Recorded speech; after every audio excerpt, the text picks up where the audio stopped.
Health insurance is confusing, and there's so many people who don't know how the process even works. So I wanted to put together a scenario for you. Football season's starting tonight, Eagles-Packers. So I thought I'd put together a scenario that hopefully doesn't pertain to you, but if it does, this is how it would play out. So you place a bad bet tonight, doesn't go the way you wanted, and you can't pay up. The bookie breaks your legs. So what's the first thing that happens? You go to the emergency room, right? So first stop, the emergency room. When you get to that emergency room, you're going to hand them your card, and first you're going to be responsible for your deductible. So you have to pay a deductible first on most plans when you go to the emergency room. That means you have to pay a certain amount of money, a set amount of money, before your plan even kicks in. Then you might have to pay a copay.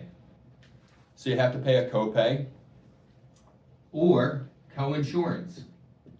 So what is coinsurance? Whereas a copay is a set number, coinsurance is usually a percentage. So you have to pay maybe 50% of that emergency room. Then after the emergency room, you're there in the hospital, you get admitted. So you might have to pay a copay per day. So you're paying a copay for every day that you're in the hospital. It'll usually max out at a handful of days, depends on the plan, but you have to pay your copay. You probably had to hit that deductible too. So you have your deductible, your copay per day. It's getting expensive already.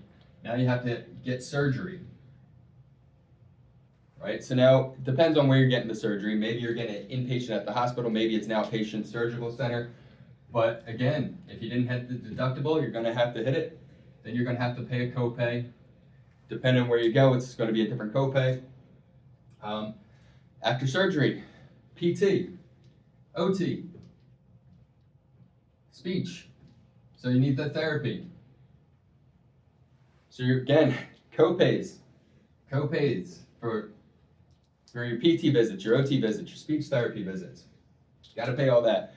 Then afterwards, you probably have some follow-up appointments, right? Follow-up appointments with your doctor.